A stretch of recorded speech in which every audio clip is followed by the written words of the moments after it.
কোটা সংস্কার আন্দোলনকে ন্যায্য উল্লেখ করে বিএনপি মহাসচিব মির্জা ফখরুল ইসলাম বলেছেন, সরকার আদালতের ঘাড়ে বন্দুক রেখে ছাত্রদের ন্যায্য আন্দোলন দমানোর অপচেষ্টা করছে। তিনি বলেন, 56% কোটা ব্যবস্থা বহাল রেখে প্রযুক্তি ও মেধা নির্ভর বিশ্ব ব্যবস্থায় জাতি হিসেবে টিকে থাকা প্রায় অসম্ভব। সর্বজনীন পেনশন স্কিমকে সরকারের আরেকটি নতুন লুটপাট স্কিম বলে মন্তব্য করেন বিএনপি মহাসচিব। জানাচ্ছেন জাহাঙ্গীর আকন্দ।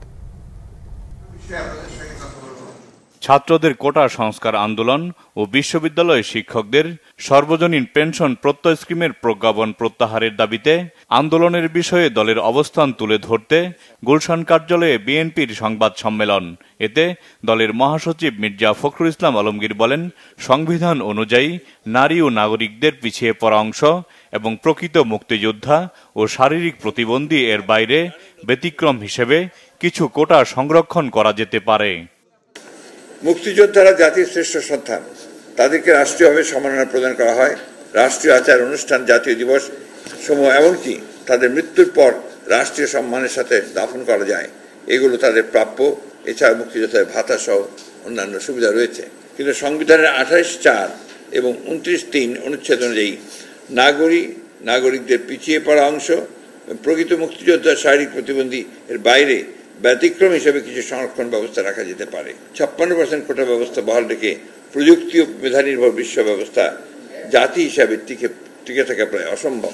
সাধারণ ছাত্র সমাজের কোটা সংস্কার আন্দোলনের ন্যায্য ও যৌক্তিক দাবি সমূহের সঙ্গে আমরা একমত।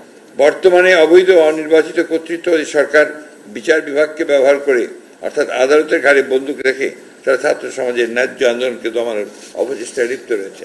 আমরা আশা করি সরকার সময় থাকতে ছাত্র সমাজের যৌক্তিক ও ন্যায্য দাবি সমূহ মেনে নেবে। মির্জা ফখরুল বলেন, সর্বজনীন পেনশন স্কিম নিয়ে শিক্ষকদের আন্দোলনে অচল পাবলিক বিশ্ববিদ্যালয়। এটা জাতির জন্য অত্যন্ত উদ্বেগজনক। কোন রকম আলোচনা ছাড়াই স্বেচ্ছাচারী কায়দায় সরকার বাধ্যতামূলকভাবে এই স্কিম চাপিয়ে দিতে চাচ্ছে। প্রকৃতপক্ষে এটি এই দেউলিয়া সরকারের দুর্নীতির আরেকটি পথ খুলে দেওয়া। যেহেতু দেশের অর্থনৈতিক অবস্থা চরম সংকটাপন্ন, সেহেতু অন্যান্য খাত সহ শিক্ষকদের কাছ থেকে অন্যায়ভাবে এই পেনশনের টাকা তুলে নিতে চাচ্ছে। সরকারের আর্থিক দুরবস্থার মধ্যে সার্বজনীন পেনশন স্কিম নামে নতুন স্কিম চালু করা সরকারের দুর্বল আর্থিক খাতে মেরামত করার একটা কৌশল। এটি এই অবৈধ আর্থিকভাবে দেউলিয়া সরকারের আরেকটি নতুন লুটপাট স্কিম, যার নাম পেনশন স্কিম। আমরা বিশ্ববিদ্যালয়ের শিক্ষক ও কর্মচারীদের এই যৌক্তিক আন্দোলন সমর্থন করছি এবং অবিলম্বে এই পেনশন স্কিম প্রত্যাহারের আহ্বান জানাচ্ছি। নবনির্বাচিত যুক্তরাজ্যের প্রধানমন্ত্রী ও ইরানের প্রেসিডেন্টকে দলের পক্ষ থেকে শুভেচ্ছা জানান বিএনপির মহাসচিব মির্জা ফখরুল ইসলাম আলমগীর। জাহাঙ্গীর আকন্দ, বাংলা ভিশন, ঢাকা।